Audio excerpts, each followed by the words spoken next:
Olá, sejam todos bem-vindos. Hoje a gente vai falar dos bacilos gram-positivos, especialmente dos esporulados, tá? A gente não vai falar dos não esporulados nessa videoaula, vou gravar outra para isso, porque senão é muita coisa. Hoje a gente vai falar dos principais que são os clostridioides e os bacilos. Os dois têm o que é em comum? Os dois são gram-positivos. Mas o que significa isso? Gram-positivo se refere ao resultado da coloração de gram, que é um teste de laboratório usado para classificar as bactérias de acordo com a estrutura da parede celular delas. Quando a gente vê que são gram-positivos, isso quer dizer que a coloração ficou um roxo, um azul escuro. E essa parede celular dessas bactérias, elas são espessas, com bastante peptídeo glicana, que é o que retém o corante violeta cristal. Enquanto as gram-negativas vão ficar rosinhas, avermelhadas, e elas não vão ter a parede celular espessa, mas elas vão ter uma outra camada, elas vão ter uma membrana externa, tá? Então, essa é a principal diferença entre uma e outra. Então, sabendo isso, acaba já que dá uma ajuda pro médico, pro biomédico, sei lá, conseguir identificar e ajudar no diagnóstico de qual que é a bactéria e vai conseguir tratar de uma forma mais adequada e mais específica. Além disso, essas duas classes, elas são esporuladas, então, elas fazem o quê? Esporulação.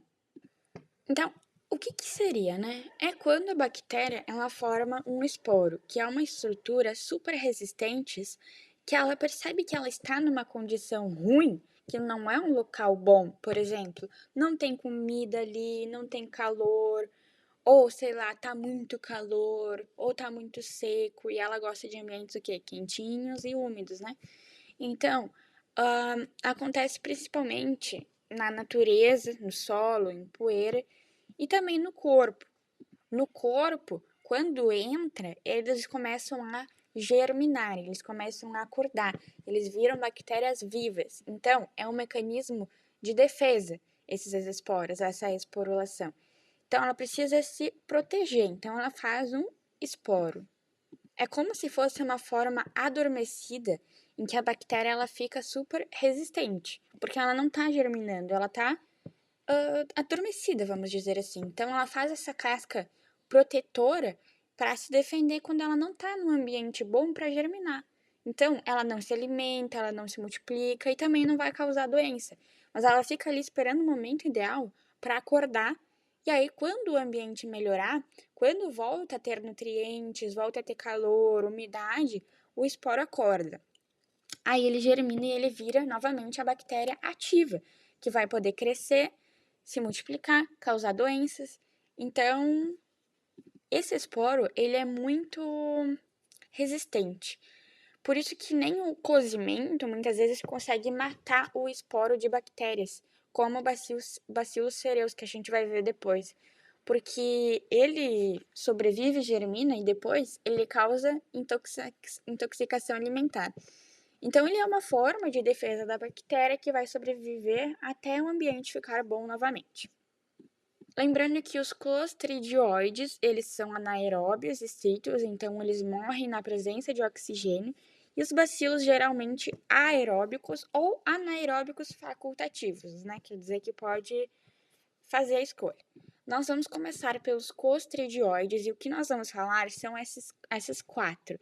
O clostridioides tetani, o botulinum, perfringens e difficile, tá? São essas quatro classes, essas quatro espécies, e aí nós vamos falar das doenças que elas dão.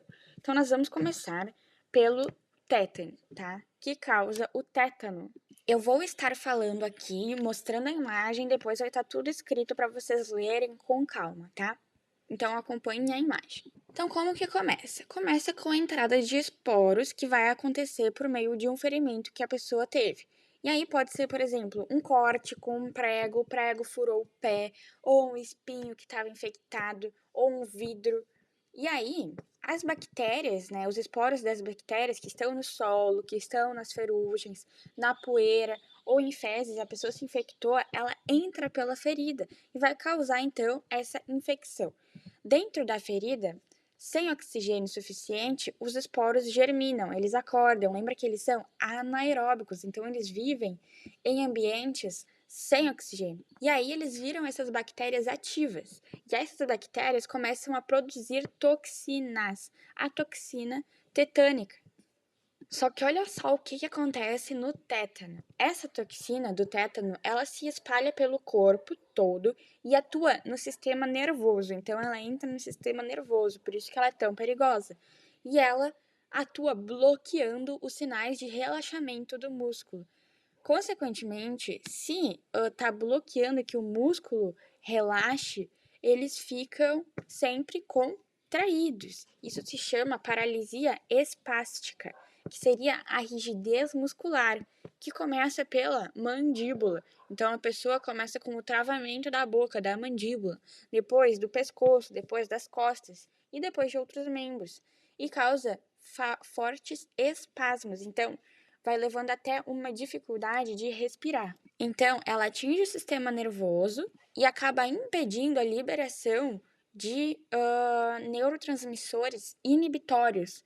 Inibitórios é, por exemplo, o GABA ou a glicina, que vai inibindo com que relaxe. Então, consequentemente, leva a contrações musculares involuntárias, espasmos e rigidez.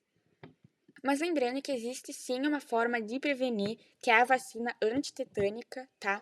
Então, ela ensina o corpo a se defender dessa toxina e ela é feita a cada 10 anos, tá? Por isso que é tão importante tomar a vacina. Aqui está o resumo que eu falei, tá tudo escrito aqui. E agora nós vamos falar do botulismo, que é dado pelo Clostridioides botulinum. Bom, então, como mostra na imagem, alimentos contaminados por esporos do Clostridioides botulinum, eles sobrevivem em alimentos que foram mal esterilizados. Por exemplo, as conservas de palmito, enlatados, embutidos, mel. Então, em ambientes sem oxigênio, esses esporos eles germinam e produzem a toxina botulínica. Aí a pessoa vai lá, ingere, consome um alimento contaminado com essa toxina e a toxina é absorvida pelo intestino e vai para o sangue. E acaba entrando no sistema nervoso também. E aí ela bloqueia a liberação de acetilcolina nas junções neuromusculares. Só que a questão é que sem acetilcolina, o músculo não recebe o comando para contrair. Então aqui é o contrário da anterior, aqui é o contrário da tetane. A botulinum é o contrário, porque aqui não deixa a acetilcolina ser liberada. Então tem relaxamento demais, então acaba dando o quê? Paralisia flácida. Porque o músculo não está recebendo comando para contrair, para fazer contração. Então eles ficam moles, ficam sem força. Então a pessoa vai apresentar dificuldade para engolir, para falar, para respirar. Aí se dá por meio do quê? Da intoxicação alimentar. Vai fazer uma paralisia flácida da musculatura autônoma. O que é autônomo no nosso corpo? A respiração, os batimentos cardíacos, né? A questão cardíaca a gente não controla. O coração bate mais rápido, bate mais devagar. O ciclo respiratório também não. Então, isso são afetados e aí as pessoas começam a ter esses sintomas e essas dificuldades. Aqui tá o que eu acabei de falar. Peço para vocês deixarem o like se vocês estão gostando, estão entendendo até aqui. Muito obrigada. Vamos para o próximo, que é o perfringens, que é a bactéria gangrena gasosa. Conhecida assim, né? Gangrena gasosa também, porque ela causa isso. Então vamos ver como que começa. A bactéria, ela vive lá no solo, em poeira, em fezes, em locais com pouca oxigenação, e ela existe na forma de esporos, né, que são muito resistentes ao calor, resistentes a desinfetantes, à falta de nutrientes, e aí ela entra no corpo, por exemplo, um ferimento que está ali contaminado por ela, quando ocorre um ferimento profundo, como um corte, um trauma, uma ferida com sujeira, que não é bem higienizado, não é bem cuidado e pode entrar no tecido. Dentro do corpo, se não tiver oxigênio suficiente para ela começa a se tornar na forma ativa e a se multiplicar, germinar ainda mais. e começa a produção de toxinas. Quando a gente pensa aqui no perfringens, a gente pensa na toxina alfa, porque ela destrói as células musculares, ela é a que mais acomete os humanos, a alfa. Então, ela causa o quê? Necrose tecidual. Então, ela rompe vasos sanguíneos, ela causa a falta de oxigênio, libera gases nos tecidos, criando o aspecto de gangrena gasosa, tá? Então, o que acontece? Acontece necrose, surge edema, mau cheiro, sensação de bolhas sobre a pele, e ela pode se espalhar assim, ó, rapidamente. Então, ela pode causar o quê? Choque e sepse, se não for tratada e diagnosticada certinho. Elas são tratadas nessas câmaras aqui, ó, hiperbáricas, tá? Então, o tratamento delas é feito aqui. Como eu falei, a alfa é mais comum em humanos. Ela dá uma coloração da pele bronzeada ou hemorrágica. Se vocês quiserem pesquisar na internet, fiquem à vontade. Eu não quis colocar porque eu achei meio ruim, meio pesado assim. Existem várias toxinas que ela solta, mas a principal para nós é a alfa, que vai causar ali a gangrena gasosa. Agora a gente vai falar do último desses, que é o Clostridium difficile. Então vamos ver como que funciona o ciclo desta doença. Primeiro começa então com a ingestão, por a infecção, né? Começa quando a pessoa ingere os esporos que estão no ambiente, por exemplo, em superfícies hospitalares, em mãos, em fezes, alimentos contaminados. E esses esporos, por incrível que pareça, eles resistem ao ácido do estômago, chegam vivos até o intestino grosso. E aí, o que acontece? Ele não causa problemas se a nossa flora intestinal estiver saudável, estiver em boas condições. Mas quando a pessoa ela toma um antibiótico, as bactérias que são boas do intestino, elas acabam morrendo. E aí, a difícil ela encontra um espaço para se multiplicar e se reproduzir. Então, quando vocês ouvirem, a bactéria tá associada ao uso de antibióticos, é essa. Porque ela, quando ela vê o espaço, ela vai lá e faz o papel dela, faz o trabalho. Aí, o que ela faz? Ela vai produzir as toxinas dela, e aí ela tem duas principais. A, que é a enterotoxina, que vai causar diarreia intensa, inflamação da mucosa intestinal. E a B, que é citotoxina, que vai destruir as células do colo, que vai levar o quê? Se está destruindo, vai levar a úlceras e pseudomembranas. Então, elas danificam e revestem o intestino, o revestimento do intestino, provocando colite pseudomembranosa, que são lesões amareladas visíveis na colonoscopia. Podem pesquisar uma imagem, é bem nojento se vocês quiserem ver.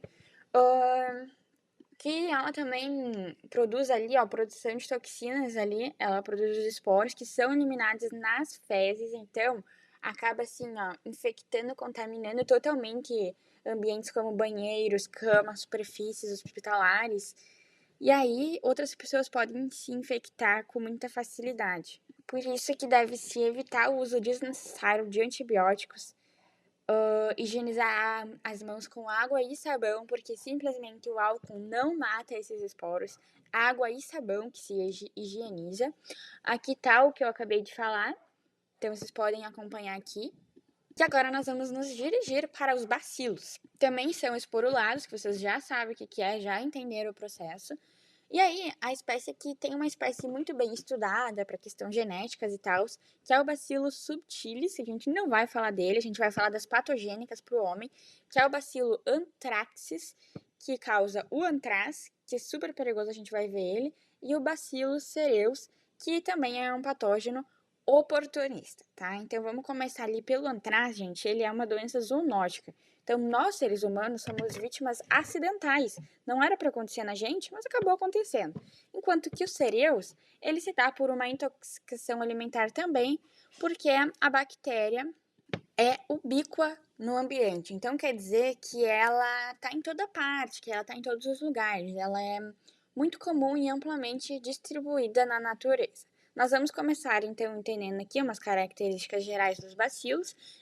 Os bacilos são em formas de bastonetes e existe aqui a coloração de Wirtz, que é a coloração em verde malaquita, que é essa coloração verde ali que mostra os esporos. Aí eu fiz uma pergunta, para que serve esses esporos? Vocês já sabem que serve para as bactérias sobreviverem em ambientes ruins. Vamos começar então pelos bacilos antráceos. Então, digamos que ali o esporo entrou para o corpo, seja por inalação, que existia muito bioterrorismo, ou seja por uma ferida, um arranhão, né? Seria daí cutânea pela pele, ou digestiva, por exemplo, se a pessoa comer uma carne contaminada, vai gerar então a infecção. Dentro do corpo, os esporos vão germinar, vão acordar, vão se transformar em bactérias ativas, vão se multiplicar e liberar toxinas potentes. Ela produz 3 toxinas principais que agem juntas, tá? Que vão resultar em inchaço, morte celular e inflamação grave. Quando o animal, a pessoa morre, enfim, essas bactérias elas voltam para o solo e formam novos esporos, reiniciando o ciclo. Por isso que matou muitos carneiros, né? Principalmente eu falei que é dos animais, não é dos humanos. E por isso que o antraz ele é muito comum em áreas rurais com animais contaminados. Então é bem difícil de cessar isso, tá? A forma inalatória é a mais grave que a gente tem. Ela traz o quê? Febre alta, tosse, falta de ar, pneumonia hemorrágica. A gastrointestinal, que é essa dali pela carne que está contaminada, diarreia com sangue, náuseas, vômitos, dor abdominais. E a cutânea, que é a mais comum, mas lembrando que a de inalatória é a mais grave, a cutânea é a mais comum, vai causar feridas na pele, lesão presa, lesão preta com uma crosta. A gente vai chamar de escara necrótica. Então, quando vê essa palavra, então ela vai causar febre e inchaço também, vai ser a cutânea, tá? Que tá ali na imagem. Só que ela tem uma manifestação muito rápida no corpo humano, então a maioria das pessoas infectadas, pode morrer, a não ser que o tratamento seja iniciado assim, ó, imediatamente, tá? Ele foi usado muito essa forma por inalação, porque o que os terroristas faziam? Eles tinham uma carta e eles colocavam esse pó no meio dessa bactéria, e quando a pessoa abria, tipo uma pessoa importante, um presidente, um revolucionário, sei lá, ele abria e inalava isso. E aí aconteceu o bioterrorismo. Então é muito interessante se vocês quiserem ver alguns vídeos na internet falando disso, é bem legal, tá? Se vocês estão ainda aí, deixa o like, por favor. Vamos falar do último, que é o cereus. Essas bactérias estão no solo, estão no ar, estão nos alimentos crus, especialmente em grãos como arroz e massa. Por isso que ele tem a imagem do arroz, porque o arroz é o que mais vai ser falado em questão e tal. Então, pensou em arroz? Cara, é o Bacillus cereus, tá? Quase certo. Eles são muito resistentes ao calor, então eles sobrevivem ao cozimento. Olha só que beleza, né? Então, eles têm o alimento ali que está contaminado após o cozimento. O alimento, ele fica fora da geladeira por um tempo e os esporos, eles se tornam bactérias ativas. Elas vão produzir toxinas que vão causar sintomas. E vão ocorrer quando o alimento ele fica ali morno, sabe, por muito tempo, permitindo que os esporos acordem e comecem a se multiplicar. E a bactéria, ela produz duas toxinas diferentes, responsáveis pelas formas clínicas da doença que a gente vai ver agora, que está mostrando ali na imagem também. A primeira é a enterotoxina, que é a termoestável, que é a resiste ao calor. Ela atua onde? No estômago, estimulando o nervo vago. Então, o que a pessoa vai ter? Vômito, tá? Enquanto que a enterotoxina é a da diarreia e vai ser destruída pelo calor. Então, ela vai atuar no intestino delgado, vai ter muito diarreia aquosa. Ela é um pouco mais depois, que ela é a partir de 6 horas, né? Que vai começar a iniciar, vai ter muita dor abdominal, mal-estar. E ela se dá ali principalmente por carnes, molhos, leite e legumes. Muito obrigada por acompanharem até aqui. Valeu, até a próxima. Deixa o like.